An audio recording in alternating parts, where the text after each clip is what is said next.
நண்பர்களே வணக்கம். நம்ம இந்த வீடியோ பதிவில் என்ன பார்க்க போகிறோம் அப்படின்னம்னா, துன்பங்கள் தீர்க்கும் குச்சனூர் சனீஸ்வரர் பகவானை பற்றி தான் பார்க்க போகிறோம். சனி தோஷத்தால் வரும் துன்பங்கள் குறைய தேனி மாவட்டத்தில் வீற்றிருக்கும் குச்சனூர் சனீஸ்வர பகவானை வழிபாடு செய்யலாம். தேனி மாவட்டம் கம்பம் பள்ளத்தாக்கு பகுதியில் சுரபி நதிக்கரையில் வீற்றிருக்கிறார் குச்சனூர் சனீஸ்வர பகவான். இங்கு ஆடி மாத திருவிழாவும் 2.5 வருடத்திற்கு ஒருமுறை நடக்கும் சனிப்பெயர்ச்சி விழாவும் சிறப்பானதாகும். தினகரன் மான்மியம் என்னும் பழமையான நூல் வாயிலாகவே குச்சனூர் சனீஸ்வர பகவான் கோவில் பற்றிய தல வரலாற்றை அறிய முடிகிறது. அதன்படி முன்பொரு காலத்தில் தினகரன் என்ற மன்னன் திருமணம் முடித்து பல வருடங்களாக குழந்தை பாக்கியம் இல்லாது இருந்திருக்கின்றான். கடவுளிடம் மனமுருகி வேண்டிக் கொண்ட மன்னனின் கனவில் ஒருமுறை அசரீரி ஒலித்தது. உன் வீட்டுக்கு ஒரு அந்தன சிறுவன் வருவான், அவனை வளர்த்து வந்தால் குழந்தை பிறக்கும் என்றது அந்த குரல். அதன்படி ஒரு சிறுவன் மன்னரிடம் வந்து சேர்கிறான். அவனுக்கு சந்திரவதனன் என்று பெயர் சூட்டி வளர்த்து வரும் வேளையில் அரசிக்கு ஆண் குழந்தை ஒன்று பிறந்தது. அவனுக்கு சாதகன் என்று பெயர் சூட்டினர்.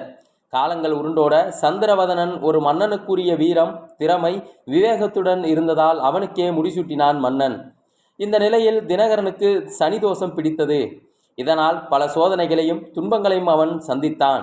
தனது வளர்ப்பு தந்தை அடையும் துன்பத்தை கண்டு மனமுடைந்த சந்திரவதனன் தந்தையின் துன்பம் நீங்க சுரபி நதிக்கரைக்கு சென்று சனியின் உருவத்தை நிறுவி வழிபடத் தொடங்கினான். அந்த வழிபாட்டில் மனமிறங்கிய சனீஸ்வர பகவான் அவன் முன் தோன்றி முற்பிறவில் செய்த பாவ வினைகளுக்கு ஏற்பவே இப்பிறவில் சனிதோஷம் பிடிக்கிறது. இதன் காலம் 7.5 நாளிகை, 7.5 நாட்கள், 7.5 மாதங்கள், 7.5 ஆண்டுகள். உன் தந்தை முற்பிறவில் செய்த பாவ வினைகளின் விளைவே இது என்றார்.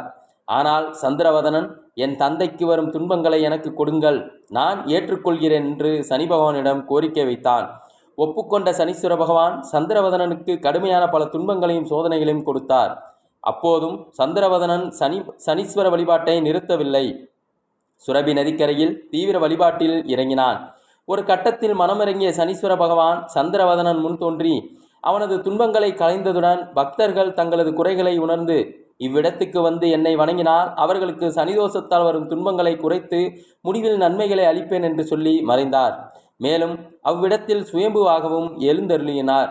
சுயம்பு சனீஸ்வரருக்கு குச்சிப்புள்ளினால் ஒரு கூரை வைந்தான் சந்திரவதனன். குச்சிப்புல் கூரை என்பதே நாளடைவில் குச்சனூர் என்றானது. குச்சனூர் சனீஸ்வர பகவான் திருக்கோவிலில் ஆடி மாதம் கொடியேற்றத்துடன் திருவிழா தொடங்குகிறது. அதனை ஆடி பெருந்திருவிழா என்று சிறப்பாக கொண்டாடப்படும்.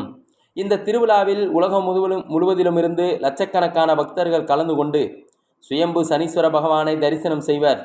ஆடி மாதம் முழுவதும் வருகிற சனிக்கிழமைகளில் நாள் முழுவதும் சிறப்பு வழிபாடுகள் நடைபெறும். கோவிலில் விடத்தை மரம் தலமரமாகவும், கருங்குவளை மலர் தலமலராகவும், வன்னி இலை தல இலையாகவும் உள்ளது. சனீஸ்வர பகவானுக்கு காகம் வாகனமாகவும் எள் தானியமாகவும் இருக்கிறது.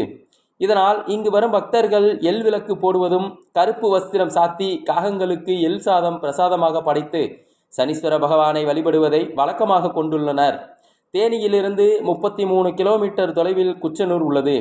இதற்கு வீரபாண்டி வழியாகவும் சின்னமனூர் வழியாகவும் செல்லலாம்.